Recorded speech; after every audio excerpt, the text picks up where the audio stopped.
Hello बच्चों, this is x tutorial. और हम लोग लास्ट लेक्चर में इलेक्ट्रिकल फर्स्ट पार्ट पढ़ रहे थे। एक बार वापस से रिकैप कर लेते हैं क्या क्या चीजें हमने फटाफट पढ़ी थी। सबसे पहले हम लोगों ने चार्ज के बारे में पढ़ा था कि इलेक्ट्रोस्टैटिक चार्ज कैसे वर्क करता है, उसके अंदर डिस्ट्रीब्यूशन क्या होता है, उसकी प्रॉपर्टीज क्या होती हैं। तब उसके बाद हमने करंट के बारे में पढ़ा, फिर पोटेंशियल पढ़ा, फिर पोटेंशियल डिफरेंस के बारे में पढ़ा एंड लास्टली हमने ओम्स लॉ पढ़ा। और ओम्स लॉ में क्या चीजें पढ़ी कि ओम्स लॉ एक्सपेरिमेंटली कैसे वेरीफाई होता है। ठीक है, इसके बाद हम लोग को बताया गया कि भाई ओम्स लॉ में जो कांस्टेंट यूज होता है उसे हम लोग क्या कहते हैं, रेजिस्टेंस कहते हैं। तो अब रेजिस्टेंस तक का टॉपिक हमने फिनिश कर लिया। अब हम लोग को पढ़ना क्या है, अपना न्यू लेक्चर है इस पे कि रेजिस्टेंस किन किन पैरामीटर्स पर डिपेंड करता है। बच्चों इस बात को मेरी बात ध्यान से सुनना कि जो रेजिस्टेंस के पैरामीटर्स होते हैं उस पे या तो एक न्यूमेरिकल आएगा या हमेशा एक ग्राफ आता है, जो कि अभी मैं बना के दिखाऊंगा कि क्या पूछा जा सकता है आपसे पेपर में। ठीक है, तो लेट्स स्टार्ट। हमारा आज का टॉपिक है टाइम रेजिस्टेंस डिपेंडेंसी, यानी डिपेंडेंसी ऑफ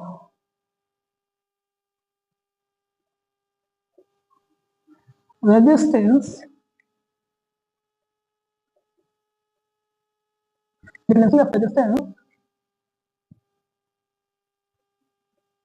ऑन टेम्परेचर। यानी अगर हम लोग डिपेंडेंसी ऑफ टेम्परेचर पे करते हैं तो कैसे डिपेंड करेगा, तो हमने देखा क्या, ये क्लास 12 का वैसे टॉपिक है, लेकिन हम केवल आपको एक फॉर्मूला यहाँ पे लिख के दे रहे हैं कि रेजिस्टेंस जो होता है टेम्परेचर के डायरेक्टली प्रोपोर्शनल होता है, T is equal to R not 1 plus alpha T. ठीक है, ये जो आपके पास एक्सप्रेशन लिखा हुआ है, इसमें क्या लिखा है, ये T डिग्री पे रेजिस्टेंस है, ये न्यूशन यानी 0 डिग्री पे है, ये T टेम्परेचर और अल्फा जो होता है हमारा कोफिशिएंट ऑफ लीनियर एक्सपेंशन कहलाता है। इस प्रकार हम लोग ये देख सकते हैं कि रेजिस्टेंस टेम्परेचर की क्या होता है, डायरेक्टली प्रोपोर्शनल होता है फॉर द कंडक्टर ओनली। चलो हम लोग बात करते हैं रेजिस्टेंस और किन पैरामीटर पर डिपेंड करता है। तो we will take a wire, एक सिंपल सा मैंने वायर लिया है और इसकी मैंने क्या ली है, यहाँ पे एल लेंथ ली है और कैपिटल ए हमने एरिया लिया है। तो जो रेजिस्टेंस होगा हमारा वो क्या होगा, एल के प्रोपोर्शनल और क्रॉस सेक्शनल एरिया के इनवर्सली प्रोपोर्शनल होगा।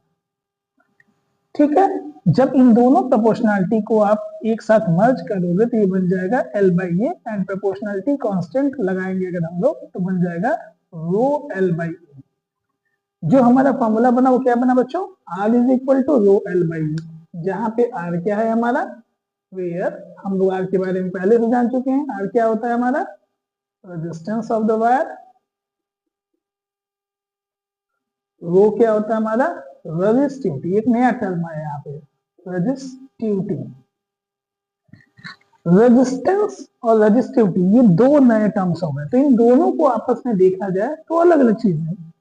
एक है जो डिपेंड किस पे कर रहा है, लेंथ और एरिया पे। तो ये जो एक्सप्रेशन हमने बनाया पहले इसको समझते हैं कि ये कैसे बना है। तो इसको बहुत ही सिंपल सा तरीका है, अगर हम लोग वायर की लेंथ को स्ट्रेच करेंगे, यानी अगर हमारी लेंथ पहले इतनी है और अगर हम स्ट्रेच करेंगे तब ये कुछ इस प्रकार से हो जाएगी लेंथ। तो ऑब्वियस सी बात है ना बच्चों कि अगर लेंथ हमारी इंक्रीज करेगी तो जो क्रॉस सेक्शनल एरिया है वो हमारा डिक्रीज करेगा। तो ये दोनों एक साथ पैरामीटर चलते हैं, यानी अगर कहा जाए आपसे कभी भी कि भैया अगर लेंथ को बढ़ाया गया तो एरिया क्या होगा, तो आप समझ जाना जितने टाइम्स लेंथ इंक्रीज करेगी उतने टाइम्स एरिया डिक्रीज करेगा। वाइस वर्सा अगर हम लोग किसी बड़े वायर को कंप्रेस करके छोटा बना दें तो ये बात मेरी याद रखना, जितनी लेंथ आपकी कंप्रेस्ड होगी उतना ही एरिया क्या होगा आपका, इंक्रीज होगा।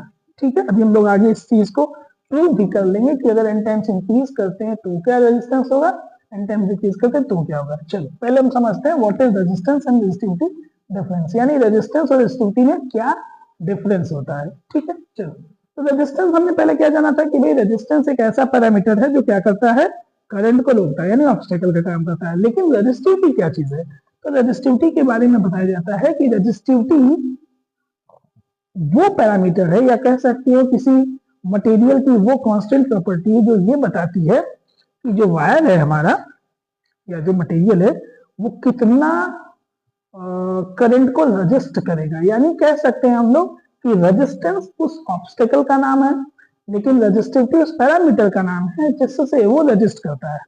तो अगर हम लोगों ने किसी वायर के करंट को रोका तो हम इस पे डिपेंड करेगा कि वो मटेरियल एल्यूमिनियम का है कि कॉपर का है कि सिल्वर का है। ठीक है, सिल्वर का है, यानी अगर हमारे पास तीन अलग अलग मटेरियल हैं तो हम लोग ये देखेंगे कि which one is best conductor. ये किस पर डिपेंड करेगा? रेजिस्टिविटी पे। इसीलिए जब हम लोग मार्केट में कोई प्रोडक्ट खरीदते हैं, अगर हमको वायर खरीदना है तो वायर का हमें क्या पता होना चाहिए? केवल एक पैरामीटर जिसका नाम है रेजिस्टिविटी। चलो हम लोग इस फॉर्मूले को कैसे अपनी इंप्लीमेंट करेंगे, हम लोग इसकी बात करते हैं। तो अगर हम लोग के पास ये फॉर्मूला बना तो हम चाहें तो एरिया को लिख सकते हैं पाई आर स्क्वायर।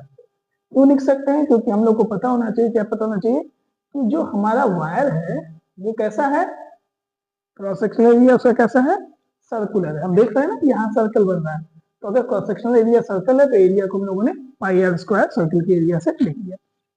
अभी हम लोग का फॉर्मूला बन गया R is equal to rho L by pi R square. भैया रेजिस्टेंस की यूनिट होती क्या है? क्योंकि ओम ने दिया था तो उनके नाम पे ओम का सिंबल ऐसा होता है। रेजिस्टिविटी के लिए यूनिट क्या बनती है हमारी? ओम मीटर। हम लोग क्रॉस मल्टीप्लाई करके देख लेंगे। ओम को मीटर स्क्वायर से मल्टीप्लाई करेंगे, मीटर से डिवाइड करेंगे, हमारा यूनिट बन जाएगा ओम मीटर। हमने क्या पढ़ लिया? रेजिस्टिविटी किन किन पैरामीटर्स पर डिपेंड करती है। इस पे बेस्ड एक बहुत बढ़िया न्यूमेरिकल बनता है, उसको हम लोग समझेंगे। एक कंडीशन लिखने जा रहे हैं, if wire stretched n times, ठीक है बच्चों, then how much resistance be increased। Question समझ में आया क्या बोला मैंने? ये तो किसी वायर को n टाइम्स स्ट्रेच कर दिया जाए तो उस वायर की रेजिस्टेंस कितने टाइम्स बढ़ जाएगी। तो बहुत ही सिंपल सा सवाल है ये। आपके सामने मैं एक वायर रख रहा हूं, इस वायर की रेजिस्टेंस को मैंने किसको स्ट्रेच किया? n टाइम्स इसके लेंथ को स्ट्रेच किया। यानी पहले मैंने L माना है, सॉल्यूशन में लिख देता हूं यहाँ पे, L माना है और मैंने क्या किया, इसको n टाइम्स ऐसे स्ट्रेच कर दिया है। अभी मैंने कुछ देर पहले बताया है, क्या बताया कि अगर किसी वायर की लेंथ को आप चेंज करते हो, जितने टाइम्स चेंज करते हो उतने ही टाइम्स उसका एरिया कंप्रेस्ड होगा।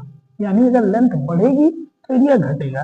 तो इन दोनों चीजों को अगर हम मर्ज कर दें तो न्यू रेजिस्टेंस हमारा क्या हो जाएगा? Rho L into N upon A by N. दोनों को सिंप्लीफाई किया हमने तो एन स्क्वायर बाहर आ गया, rho L by A. And we know very well कि रो एल बाई ए को हम लोग क्या कहते हैं बच्चों? आर कहते हैं। So R dash becomes N square. हम लोग का फॉर्मेट क्या तैयार हो गया? हमारा फॉर्मेट बन गया R is equal to rho L by A से नया फॉर्मूला तैयार हो गया, R dash is equal to N square R. इस फॉर्मूले को ध्यान से देखो, इससे आप एक शॉर्टकट क्वेश्चन बना सकते हो या कह सकते हो ऑब्जेक्टिव पेपर में अगर क्वेश्चन आया कोई कि भैया कोई वायर है जिसकी रेजिस्टेंस कितने ओम है? 4 ओम है, अब इस वायर को 4 टाइम्स इंक्रीज कर दो तो बताओ नई रेजिस्टेंस क्या होगी? तो बहुत ही सिंपल सा जवाब है, यहाँ पे लिखा हुआ है एन स्क्वायर टाइम्स रेजिस्टेंस बढ़ेगी। तो अगर 4 टाइम्स उसने आपको इंक्रीज कराया तो क्या करोगे? यहाँ पे 16 टाइम्स हो जाएगी रेजिस्टेंस। 16 को 4 से मल्टीप्लाई कर देना, आपका नया आंसर बन जाएगा 64 ओम। ठीक है, मैंने आपको फॉर्मूला भी बता दिया और साथ ही में एक एग्जांपल देते हैं। इसी की जगह आप यहाँ पे लिख दो इफ n टाइम्स कंप्रेस्ड। हमने जैसे स्ट्रेच किया है वैसे कंप्रेस कर दिया है, तो हम समझ सकते हैं कि आपको रेजिस्टेंस पता होगा। जल्दी से कमेंट बॉक्स में लिख के बताओ मुझे। तो मैं जानता हूं कि आप लोग का जवाब भी यही आया होगा। क्या आया होगा? R dash is equal to R by N square. जैसे एन स्क्वायर टाइम्स इंक्रीज किया है वैसे एन स्क्वायर टाइम्स को डिक्रीज कर देगा। बिल्कुल सिंपल सा कंसेप्ट है।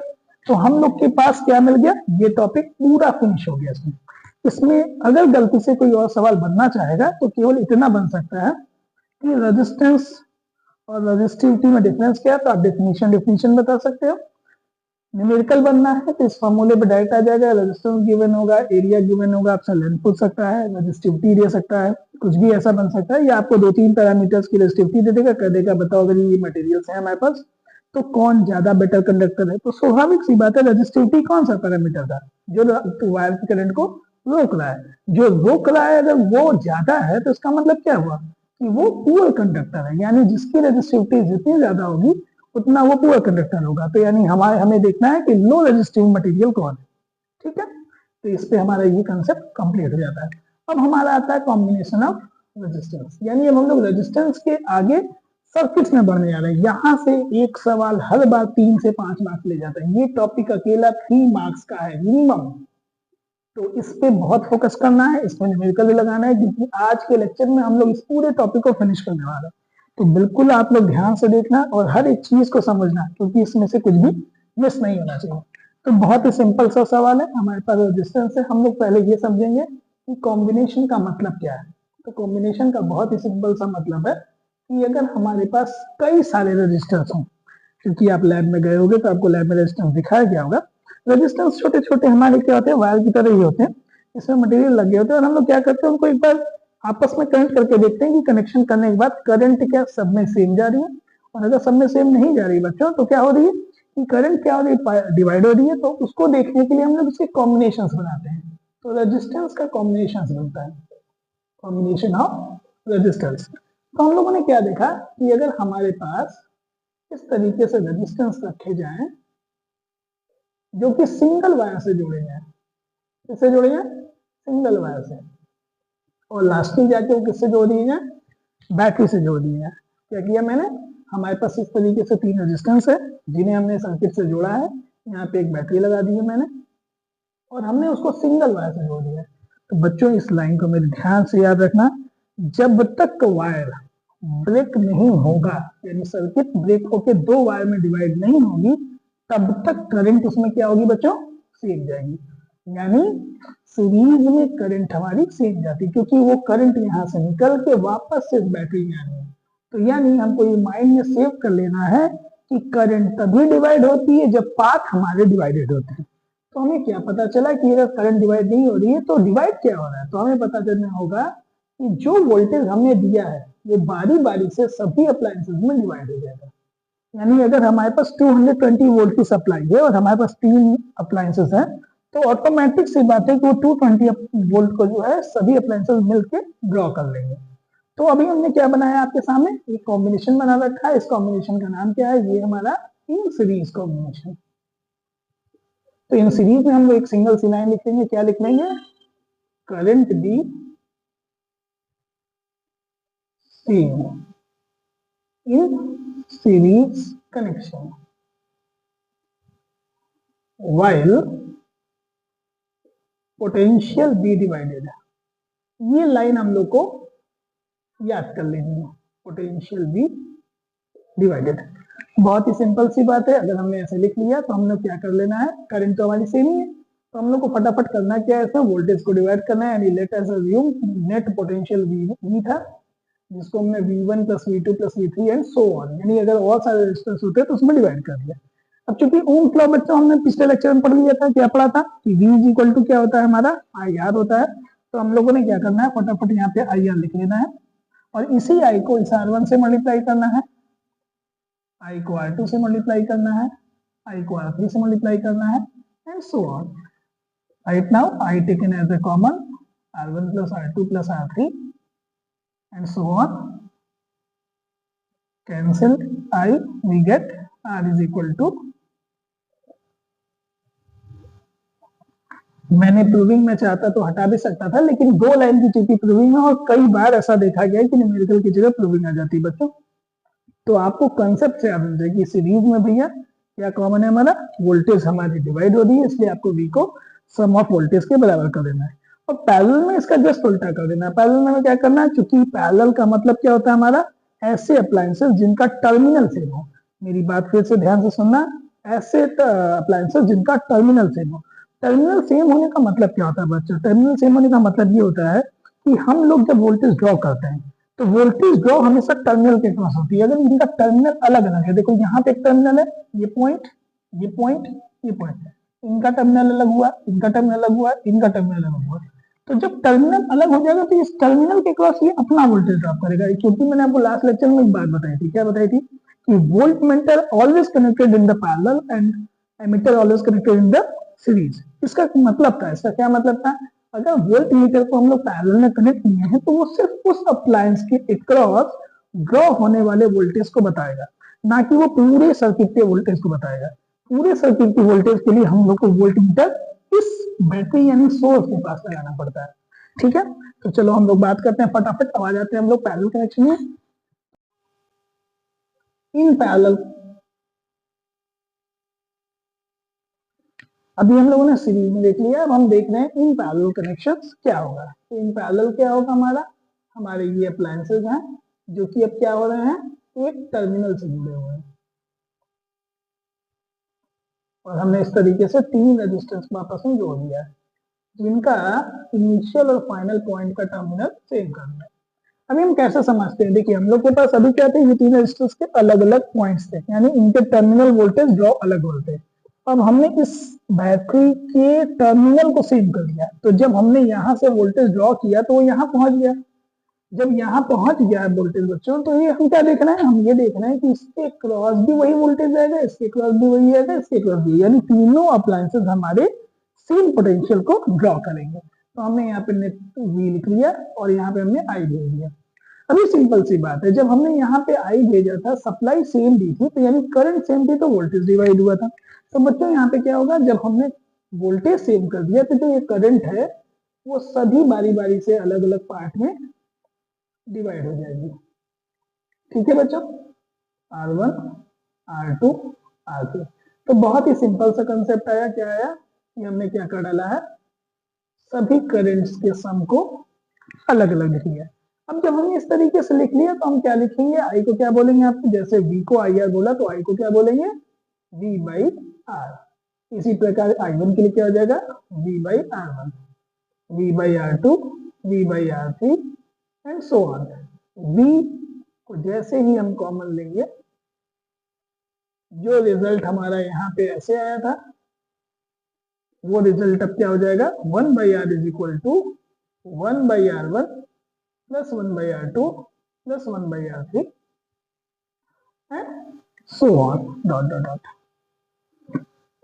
क्या बच्चों मिला हमको कि सीरीज में सभी रेजिस्टेंस क्या होते हैं हमारे, सीरीज में सारे रेजिस्टेंस डायरेक्टली प्रोपोर्शनल, यानी R is equal to R1 plus R2 plus R3 होते हैं, और पैरेलल में क्या मिला हमें, रेसिप्रोकल का सम उनके रिजल्टेंट के बराबर होता है।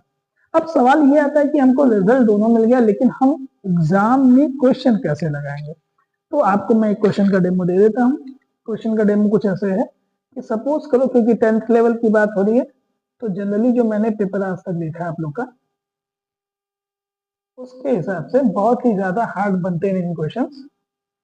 सीरीज और पैरेलल पहचानना बहुत आसान हो जाता है वहां पे। सपोज करते हैं ये 12 वोल्ट की बैटरी है, यहाँ 2 ओम का एक रजिस्टर है, यहाँ 4 ओम का रजिस्टर है, यहाँ 6 ओम है, यहाँ 1 ओम है और यहाँ 4 ओम है। आपको 3 चीजें निकालनी रहेगी। 3 क्या क्या चीजें, आर इक्विवेलेंट निकालना होगा, दूसरा नेट करंट निकालनी होगी आई इक्विवेलेंट, और तीसरा कभी कभी पूछ लेता है किसी सर्टेन अप्लायंस, जैसे कह दिया यहाँ ए बी लगा दिया और कह दिया कैलकुलेट VAB। ये बहुत रेयर कॉम्बिनेशन होता है कि आपसे VAB पूछा जाए। ठीक है बच्चों, क्या क्या पूछा इसमें, नेट रेजिस्टेंस निकाल दो, वोल्टेज ड्रॉप निकाल दो और आई करंट निकाल दो। तो बहुत सिंपल सा सवाल है, जल्दी से देखते हैं हम लोग। सबसे पहले तो हमको ये देखना है कि सर्किट शुरू कहाँ से और कौन कौन से अप्लायंसेस इसमें सीरीज में है और कौन से पैरेलल में।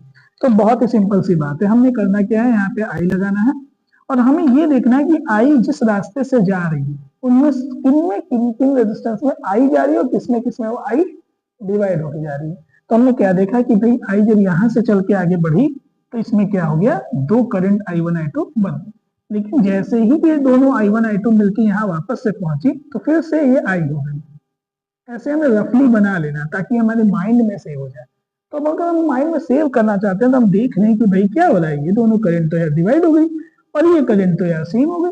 इसका क्या मतलब हुआ बच्चों, इसका मतलब हुआ कि अगर ये करंट सेम है तो इन सभी रजिस्टर को हम लोग क्या कर सकते हैं, जोड़ सकते हैं इस कंसेप्ट की मदद से। तो अभी हमें पता क्या चला, 6 + 1 7, 7 + 4 कितना हो गया, हमें 11। हमें सर्किट को मॉडिफाई करना पड़ेगा। कैसे मॉडिफाई करेंगे, हम लोग सर्किट को देखेंगे कि भाई नई सर्किट हमारी कुछ ऐसी बन रही है। हम लोग स्टेप वाइज सॉल्व करेंगे तो जल्दी समझ में आता है। हमें इन तीनों को जोड़ दिया, कितना बन गया हमारा ये 11 ओम। अब ये नई सर्किट हमारी तैयार हो गई, जिस सर्किट में हमारे पास यहाँ पे 12 वोल्ट की बैटरी है, ये रजिस्टर हमारा है, ये 4 ओम रजिस्टर है और यहाँ पे 11 ओम है। तो बच्चों हमें क्या दिख रहा है कि भाई एक 11 ओम का रजिस्टर यहाँ है जो कि इन तीनों से जोड़ के बना। अब हम फिर से वही करंट को देखेंगे कि भाई ये करंट जो जा रही थी वो इसमें तो डिवाइड हो रही है लेकिन इसमें सेम जा रही, तो अगर इसमें डिवाइड हो रही है तो इन दोनों को आपस में भी सॉल्व कर लेंगे। तो इन दोनों को आपस में कैसे सॉल्व कर लेंगे इस कंसेप्ट से, तो हमने क्या करा 1/r is equal to 1/2 plus 1/4 लिख लिया। एलसीएम लेके फटाफट हमने इसको सॉल्व कर लिया। क्या निकल के आ गया, r इज इक्वल टू 4/3 ओम। लेकिन अगर आपके पास एग्जाम में कभी दो रेजिस्टेंस आ जाए, कभी भी दो रेजिस्टेंस आ जाए, तो मेरी कंसेप्ट को समझना, क्या समझना कि आर इक्विवेलेंट निकालने के लिए आप लोग सीधे इन दोनों को मल्टीप्लाई कर लेना और नीचे दोनों का सम कर लेना। ठीक है, तो ये आपको ध्यान रखने वाली चीज है कि अगर ये ऐसा कर लोगे तो आपका जो आंसर है वो तुरंत आ जाएगा। ठीक है, ये एक शॉर्टकट है और ये एक नॉर्मल मेथड है, ये तब लगाना जब 2 या 3 रजिस्टर 4 रजिस्टर कभी नहीं। ठीक है बच्चों, तो इस तरीके से आपका रिजल्ट आ गया r इज इक्वल टू 4/3। अब हम इस रिजल्ट को वापस इस फिगर में सेट करेंगे, तो हमारा फिगर नया क्या बन गया बच्चों, 4/3 यहाँ आ गया और 11 ओम यहाँ था मौजूद। ठीक है, समझ में आ रही बात यहाँ तक बच्चों।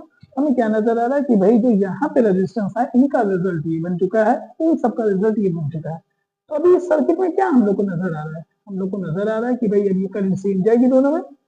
सो R equivalent is equal to 4/3 plus 11। क्या मिल गया हमें, जल्दी जल्दी बताओ भाई, 37/3। ये हमारा रेजिस्टेंस रिजल्टेंट आ गया, यानी R equivalent की वैल्यू हमारी कितनी आ गई बच्चों, R equivalent की वैल्यू 37/3 आ गई। अभी हम लोग का ये क्वेश्चन फिनिश नहीं हुआ। अब हम लोग को इसमें क्या निकालना है बच्चों, अब हम लोग को निकालना है I equivalent। ठीक है, I equivalent कैसे निकालेंगे बच्चों, तो हम लोगों ने क्या करना है, बहुत ही आसान है। जब R आ चुका है तो I अपने आप निकाल लोगे आप। कैसे निकाल लोगे I, नेट वी हम लोग के सामने मौजूद है, उस नेट वी को आप इससे डिवाइड कर दोगे, क्रॉस मल्टीप्लाई कर लो। देखो एक बात और इम्पोर्टेंट है, पेपर में ये जरूरी नहीं बच्चों कि जब आप इसको सॉल्व करो आखिरी में तो आप पूरा डेसिमल तक ले जाओ, कोई रिक्वायरमेंट इसकी नहीं है। आप चाहो तो आप इस आंसर को इतने पे छोड़ सकते हो। ठीक है, आपका इतना क्या हो जाएगा, ये इतने एम्पियर करंट हो जाएगी।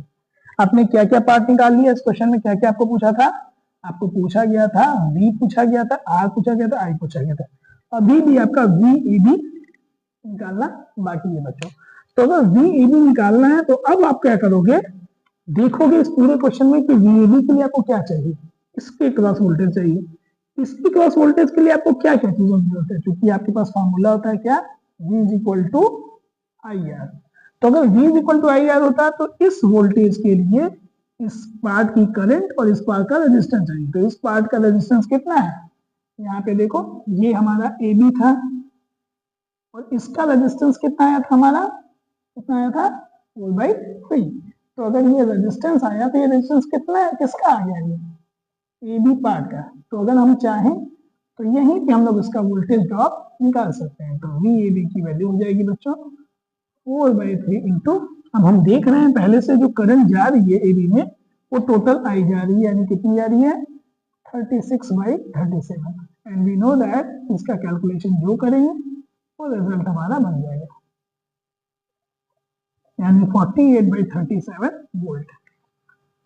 अब ये क्वेश्चन जब भी बच्चों आएगा तो 3 to 4 मार्क्स का आता है। तो बहुत ही आसान सी बात से हमने सीखा है कि हम लोग स्टेप वाइज करेंगे। सबसे पहले जब भी न्यूमेरिकल हमसे पूछेगा हमें अपने माइंड में सेट कर लेना है। सबसे पहले हम ये फाइंड कर लेंगे कि कौन कौन से रेजिस्टेंस हमारे सीरीज में और कौन कौन से पैरेलल में। स्टेप 2 हमें R इक्विवेलेंट निकाल लेना है। स्टेप 3 I या V जो पार्ट आपसे पूछोगे निकाल लेना। अब हम लोगों ने टोटल टॉपिक जो आज पढ़ा है उसको वापस से रिकॉल कर लेते हैं। हमने रेजिस्टेंस के बाद पढ़ा कि किन किन पैरामीटर्स पे रेजिस्टेंस हमारा डिपेंड करता है। उसके बाद हमने क्या पढ़ा कि वो जो पैरामीटर्स पे डिपेंड करता है उन पैरामीटर्स पे न्यूमेरिकल क्या बन सकते हैं। फिर हमने क्या पढ़ा, कॉम्बिनेशन क्या है। अब हम लोग आज पढ़ने जा रहे हैं बच्चों कि मटेरियल कितने प्रकार के होते हैं, यानी कंडक्टर्स क्या होते हैं, इंसुलेटर क्या होते हैं, सेमीकंडक्टर क्या होते हैं, सुपर कंडक्टर्स क्या होते हैं, और इनमें टेम्परेचर के रिस्पेक्ट में कैसा कर्व बनता है, यानी क्या कंडक्टर टेम्परेचर पर डिपेंडेंट होता है, सेमीकंडक्टर क्या होता है, टेम्परेचर बढ़ाने पे क्या चीज होगी उसमें चेंजेस। एंड लास्ट वन फिर पढ़ेंगे हम लोग पावर। इतने पे हमारा आज का लेक्चर फिनिश होगा। ठीक है बच्चों, तो हम लोग स्टार्ट करते हैं। क्या पढ़ते हैं हम लोग? Types of material. हाँ तो बच्चों हम लोगों ने टाइप्स ऑफ मटेरियल की बात कर रहे थे। तो अभी हम लोग को क्या जानना है कि जो मटेरियल्स होते हैं वो रेजिस्टिविटी के आधार पर कैसे चेंज होते हैं। ठीक है बच्चों, यानी जो मटेरियल्स हमारे पास होते हैं, सबसे पहले हम लोग लिख लेते हैं कि कितने मटेरियल्स हमारे होते हैं। टाइप्स ऑफ मटेरियल,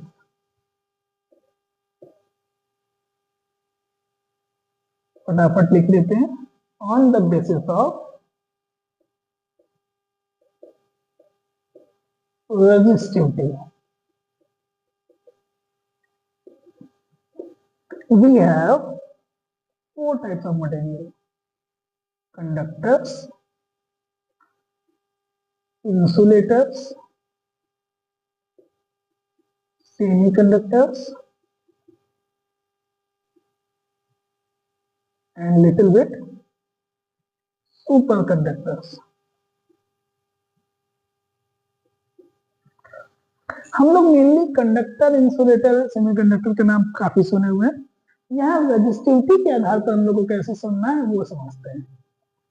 जैसे जो कंडक्टर्स हमारे होते हैं बच्चों, हम जानते हैं अच्छी तरीके से कंडक्टर्स क्या होते हैं, जिनकी रेजिस्टिविटी वेरी लो होती है। ठीक है, तो रेजिस्टिविटी की वैल्यू क्या होती है इसकी? लो हो गई एज कंपेयर टू कंडक्टर, उनसे थोड़ी हाई बट मॉडरेट वैल्यू होती है। किसके लिए? किसके लिए होती है? सेमीकंडक्टर के लिए। और इंसुलेटर के लिए ये वेरी हाई होती है। जरूरी नहीं है कि आपको रेजिस्टिविटी की रेंज याद हो, आपको बस ये याद होना चाहिए कि जो मटेरियल्स हैं हमारे रेजिस्टिविटी के आधार पर किस तरीके से कैटेगराइज किए जाते हैं। अच्छा एकदम ध्यान से मेरी बात को सुनना बच्चों, कि जो रजिस्टर के मटेरियल के आधार पर हम लोग ये देख रहे हैं, इसका पर्पज क्या है? इसका पर्पज ये है कि अगर हमारे सामने कंडक्टर का और सेमीकंडक्टर का टेम्परेचर बेस्ड ग्राफ बनाया जाए कि रेजिस्टिविटी वर्सेस टेम्परेचर कैसे वैरी करेगा, तो बहुत आसान सा कर्व है जो कि आपको हमेशा याद रखना चाहिए। ये दो कर्व आप याद कर लो। अगर रेजिस्टेंस वर्सेस या रेजिस्टिविटी वर्सेस टेम्परेचर आप ड्रॉ करते हो तो आपको याद रखना पड़ेगा ये है हमारा कंडक्टर के लिए और ये है हमारा इसके लिए सेमीकंडक्टर के लिए। बच्चों याद रखने वाली बात क्या है कि जो रेजिस्टिविटी होती है वो टेम्परेचर के पे डायरेक्टली प्रोपोर्शनल होती है, यानी अगर हम लोग कंडक्टर की बात कर रहे हैं तो वो स्ट्रेट जाएगा सर, यही हमारा ओम्स लॉ कहता है। हो सकता है कि ये कर्व बन जाए, लेकिन अगर हम लोग सेमीकंडक्टर की बात करेंगे तो जैसे जैसे टेम्परेचर बढ़ाएंगे बच्चों, जैसे मैं रिपीट कर रहा हूँ, जैसे जैसे टेम्परेचर बढ़ाएंगे वैसे वैसे उसकी रेजिस्टिविटी डिक्रीज होती है in the case of semiconductor. ये लाइन कई बार पेपर में पूछी गई है कि कंडक्टर के लिए रेजिस्टिविटी इंक्रीज करती है with respect to time, semiconductor के लिए टेम्परेचर के रिस्पेक्ट में रेजिस्टिविटी क्या होती है हमारी? डिक्रीज करती है। चलो बात करते हैं सुपर कंडक्टर की। As we know that superconductor नाम से ही पता चल रहा है कि किसी सर्टेन टेम्परेचर पे बच्चों जाने के बाद, यानी अगर हम लो उसका टेम्परेचर कर दें तो एक लो टेम्परेचर पे जाकर उसकी रेजिस्टिविटी क्या हमारी बच्चों? कम हो जाए। ठीक है, यानी resistivity as compare to conductor से भी कम हो जाए, ऐसा एजम्पशन माना जाता है कि लेड जो होता है वो एक पुअर कंडक्टर है, लेकिन एक बिलो टेम्परेचर पे जाने के बाद वो बिहेव किसकी तरह करता है? Super conductor. तो एक मार्क्स के लिए कभी कभी क्वेश्चन बन सकता है कि कौन सा मटेरियल लो टेम्परेचर पे जाने के बाद क्या बिहेव करता है? सुपर कंडक्टर की तरह। तो नाम क्या है उसका? लेड नाम है। ठीक है, और उस टेम्परेचर पे जिसपे ये फिनोमेनन होता है उसे हम लोग क्रिटिकल टेम्परेचर कहते हैं बच्चों। ठीक है, चलो फटाफट हमने मटेरियल के बारे में जान लिया, इससे ज्यादा इसमें सवाल कुछ नहीं पूछे जाते हैं। अब हम लोग इस चैप्टर के सबसे लास्ट टॉपिक के बढ़ने वाले हैं, जिसका नाम क्या है? पावर ऑफ इलेक्ट्रिकल सर्किट या हीटिंग इफेक्ट या जूल इफेक्ट। तो तीनों चीजें एक साथ पढ़ते हैं। टॉपिक का नाम है हमारा हीटिंग इफेक्ट। हीटिंग इफेक्ट के अंदर हम लोग को क्या पढ़ना है कि कोई भी इलेक्ट्रिकल अप्लायंसेस, कोई भी इलेक्ट्रिकल अप्लायंसेस बच्चों जब हाई रेजिस्टिविटी का होता है तो वो कैसे, वो अप्लायंसेस कैसे हीट रिलीज करता है बच्चों। जैसे मैं बोल रहा हूँ कोई भी इलेक्ट्रिकल अप्लायंसेस है बच्चों, तो अगर उसके क्रॉस क्या हो रहा है हमारा? रेजिस्टिविटी ज्यादा हो जा रही है, तो वो हीट कैसे रिलीज कर रहा है? तो बहुत ही सिंपल सा जवाब है, वो क्या है? हीट का मतलब क्या होता है बेसिकली? एच मतलब वर्क डन। तो जरा प्रीवियस लेक्चर को याद करो, हमने क्या बताया था कि जो हमारा W होता है वो V पे कैसे डिपेंड करता है, तो V is equal to W by Q होता है। तो W क्या हो जाएगा बच्चों, V इंटू क्यू। अगर हम लोग Q को ध्यान से देखें पहले टॉपिक से, तो Q हमारा होता है I इंटू टी। इस तरीके से बच्चों W को हम H लिख के H का फॉर्मूला जनरेट कर सकते हैं वी आई टी। अगर हम लोग इसको ओम्स लॉ का इंप्लीमेंटेशन करेंगे तो V को आई आर लिखेंगे अगर हम लोग, तो V की जगह मैंने आई आर लिखा और एक I लिख दिया, T ये मल्टीप्लाई हो गया, क्या बन गया ये बच्चों, आई स्क्वायर आर टी। इस तरीके से H का एक एक्सप्रेशन ये, एक ही अगर हम लोगों ने I को V में बदल दिया बच्चों, तो V dot V by R into T, तो V square by R T. इस तरीके से हमारे पास हीटिंग इफेक्ट यानी जूल के लिए रिस्पेक्ट में तीन फॉर्मूले बन जाते हैं, V I T, I square R T है, V square by R T. सवाल ये आता है बच्चों कि इन तीनों में अप्लाई कौन सा होगा और कैसे हम लोग को पहचान में आएगा कि हमको ये लगाना है या ये लगाना है। तो बहुत ही सिंपल सी बात मैं आपको बताता हूँ जो याद करने वाली चीज होती है। किसी भी अप्लायंस में बच्चों, किसी भी अप्लायंस में बच्चों क्या होता है, जो वोल्टेज ड्रॉप होता है वो क्या होता है, कांस्टेंट होता है, क्योंकि हम जानते हैं कि वोल्टेज ड्रॉप का मतलब सप्लाई। अगर हमसे कहा जाए कि एक सोर्स है जो 220 वोल्ट का है, जो 20 ओम के या 15 ओम के रेजिस्टेंस को सप्लाई दे रहा है बच्चों, तो सोच के देखो ये सप्लाई फिक्स हो गई, जो तुमने अप्लायंस लिया उसका रेजिस्टेंस फिक्स हो गया, तो वेरिएबल क्या होगा, वेरिएबल हमेशा बच्चों आई होता है। तो आपको हमेशा याद रखना है कि न्यूमेरिकल लगाते समय, चाहे वो हीट का न्यूमेरिकल हो, चाहे वो अभी मैं कंसेप्ट बताऊंगा पावर का, आपको याद रखना है इन दोनों ही न्यूमेरिकल्स में बच्चों क्या लगाना है, हमेशा आपको इस कॉन्सेप्ट को यूज रखना है, V square by R into T, क्योंकि वी और आर की वैल्यू कॉन्स्टेंट हो जाती है।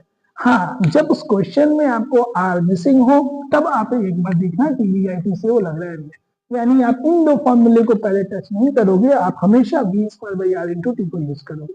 ठीक है, ये हो गई हमारी जूल इफेक्ट या हीटिंग इफेक्ट। अच्छा, इसको नाम हम लोगों ने हीटिंग इफेक्ट क्यों दिया है, ये भी एक सिंपल सी लाइन में समझ लेते हैं।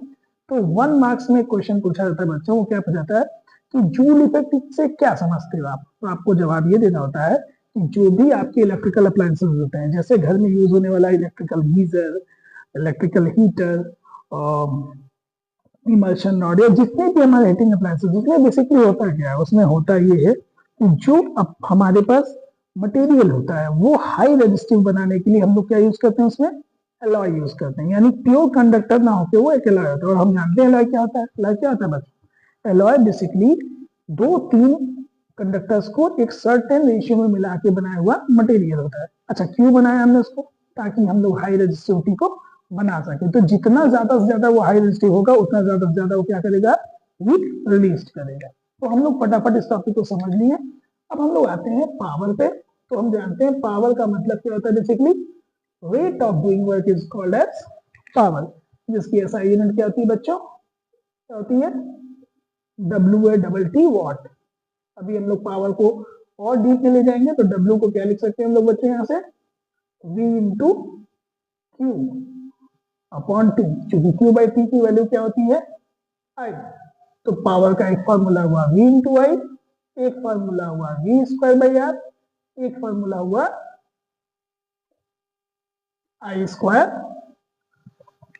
बच्चों हमारे पास तीन फॉर्मूले तैयार हो गए, V into I V square by R, I square R. आपसे मैं फिर से वही बात बोलूंगा, क्या बोलूंगा कि जो ये फॉर्मूला है बच्चों, हमें इस्तेमाल इसी का करना है। क्यों करना है, क्योंकि हमारे पास गिवन पोटेंशियल होगा और रेजिस्टेंस होगा। ठीक है, अब इसमें एक नंबर के कभी कभी सवाल बनते हैं, वो मैं बता देता हूँ कि हम लोग के पास जो इलेक्ट्रिकल हीटिंग इफेक्ट यानी इलेक्ट्रिकल एनर्जी जो होती है, जिसे हम लोग एनर्जी के नाम से जानते हैं, उसकी एक कॉमर्शियल यूनिट होती है एनर्जी की, वो क्या होती है, किलो वाट आवर। यानी अब हम इस टॉपिक को आपके हाउस होल्ड अप्लायंसेस से जोड़ रहे हैं। वैसे तो ये टॉपिक मैग्नेटिज्म में दिया है आपकी बुक में, लेकिन होना चाहिए उसे इलेक्ट्रिकल में। क्वेश्चन क्या आता है वो मैं बताता हूँ। इसमें दो सवाल आपके बनते हैं। पहला सवाल ये बनता है कि भाई हमारे घर की जो सर्किट होती है, यानी हाउस होल्ड अप्लायंसेस को हम क्यों पैरेलल में जोड़ते हैं। ठीक है, पहला सवाल। दूसरा होता है कभी कभी 1 मार्क्स में आ जाता है या 2 मार्क्स में कि भाई हमारे घर में एक हीटर है, 4 बल्ब है, इतने CFLs हैं, इतने ट्यूबलाइट्स हैं, इतने AC हैं, इतने फ्रिज है, सारा आपको दे देगा कंटेंट और क्या देगा बताओ 1 मंथ का बिल कितना आया। तो यानी एनर्जी रेटिंग जिसको हम लोगों ने 9th में भी पढ़ा था, 10th में भी है। तो हम लोग को समझना पड़ेगा कि एनर्जी की जो SI यूनिट होती है वो जूल में होती है, लेकिन जो कमर्शियल यूनिट होती है वो किलोवाट आवर में होती है, यानी जिसमें हम लोग इलेक्ट्रिकल रीडिंग करते हैं बच्चों, बिजली की जो रीडिंग होती है वो किलोवाट आवर में होती है, जिसको हम लोग यूनिट के नाम से भी जानते हैं। और बहुत ही सिंपल सी बात होती है कि किलोवाट आवर को अगर हम लोग कैलकुलेट करेंगे तो कैसे कैलकुलेट करेंगे, हम लोग को पावर लिखना है, हम लोग को टाइम लिखना है और उसको क्या करना है 1000 से डिवाइड कर देना है। क्यों ऐसा करना है? क्योंकि हम जान रहे हैं कि पावर यानी वॉट हो गई, आवर यानी हमारा एच लिखा है यानी टाइम हो गया, और किलो को हम लोगों ने 1000 से डिवाइड कर दिया ताकि किलो हमारा हट जाए, तब जाके ये कंसेप्ट बनता है कितना, कितनी यूनिट बिजली का बिल हमारा बना। और जो 1 किलोवाट आवर होता है, कभी कभी हमसे ये पूछ लेता है कि क्या इसको आप जूल में कन्वर्ट कर सकते हो, तो आप इस कंसेप्ट को याद कर लेना। 1 kilowatt hour is equal to 3.6 into 10⁻6 joule. ये वैल्यू भी आप लोग कैलकुलेट कर सकते हो। किलो को आप वॉट में कन्वर्ट कर लो और आवर को 3600 कर लो, मल्टीप्लाई करके देख लो, अपने आप आपको पता चल जाएगा इतने जूल्स आपकी एनर्जी कन्वर्ट हो जाएगी। अब इस पर रही बात है न्यूमेरिकल की, तो कभी कभी वो न्यूमेरिकल आता है, आप अपने से भी बना सकते हो। बहुत ही सिंपल सा न्यूमेरिकल हम ले लेते हैं कि अगर हमारे पास कोई 2 बल्ब है 50 वॉट के ईच, हमारे पास 1 फैन है, हम एक छोटा क्वेश्चन ले रहे हैं खाली, एक टीवी है और एक फ्रिज है। वैसे तो आजकल इलेक्ट्रॉनिक टीवी हमारी 20 से 30 वॉट की है, लेकिन हम केवल एक एग्जांपल के तौर पे ये क्वेश्चन ले रहे हैं। और ये सभी अप्लायंसेस हमारे कितने देर चल रहे हैं बच्चों? 6 आवर चल रहे हैं इन अ डे। हमसे क्वेश्चन बोला कि in a house if certain appliance be there which are usually uses it 6 hours daily. तो आपसे बोला गया कि अगर आपके घर का बिजली का बिल जो आ रहा है वो 7.5 रुपीज पर यूनिट के रेट से हो तो 1 मंथ का ग्रॉस बिल कितना आएगा? तो बहुत ही सिंपल सा जवाब है बच्चों। सबसे पहले तो हम लोग क्या करेंगे, नेट पावर निकाल लेंगे। नेट पावर कैसे निकाल लेंगे? 2 बल्ब थे तो 50 इंटू 2 यानी 100 वॉट हो गया, 60 वॉट हो गया, ये 100 है और ये 200। फटाफट इसको ऐड कर लेंगे, 460 वॉट। ये हमारी क्या आ गई? नेट पावर आ गई। सो यूनिट बराबर क्या हो जाएगा हमारा? Unit is equal to formula क्या है हमारे पास? पावर इंटू टाइम बाई 1000, यानी 460 इंटू टाइम कितना था? सभी अप्लायंसेस एवरेज कितने चल रहे थे? 6 आवर। हो सकता है कि आपके पेपर में सभी अप्लायंसेस के जो आवर हो वो अलग अलग दिया गया हो। ठीक है बच्चों, तो आपने क्या कर लिया, इस तरीके से इसको सॉल्व कर लिया।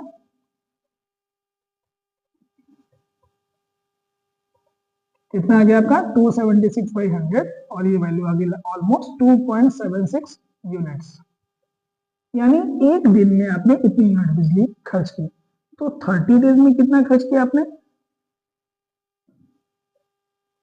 30 इंटू 2.76, इसको आप मल्टीप्लाई कर लोगे, कितना आ जाएगा फटाफट देख लेते हैं।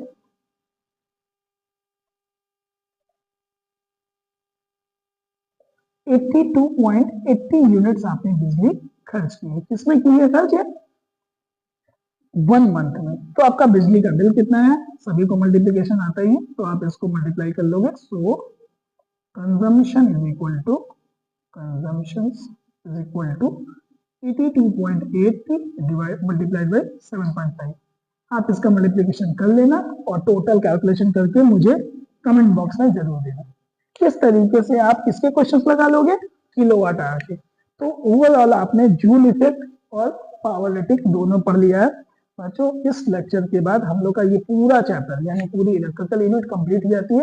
एज अ समरी पॉइंट, ऐसा नहीं है कि इसमें और चीजें नहीं पढ़ी जा सकती, लेकिन मेरे हिसाब से पिछले 10 सालों में जिस तरीके से आपका पेपर बन रहा है, अगर आपने इस 1 आवर के पूरे इस वीडियो को देखा होगा यानी पहले पार्ट में और इस पार्ट को कंप्लीट देखा होगा, तो मैं डैम श्योर कह सकता हूँ कि आपका 6 to 8 मार्क्स इसमें कवर हो जाएगा बच्चों। अगला लेक्चर हम लोग अब मैग्नेटिज्म पे देंगे, तो चैनल पे जुड़े रहें और जरूर अपने दोस्तों में शेयर करें इस वीडियो को ताकि उन तक की बातें पहुंच सकें आसानी से। थैंक यू बच्चों।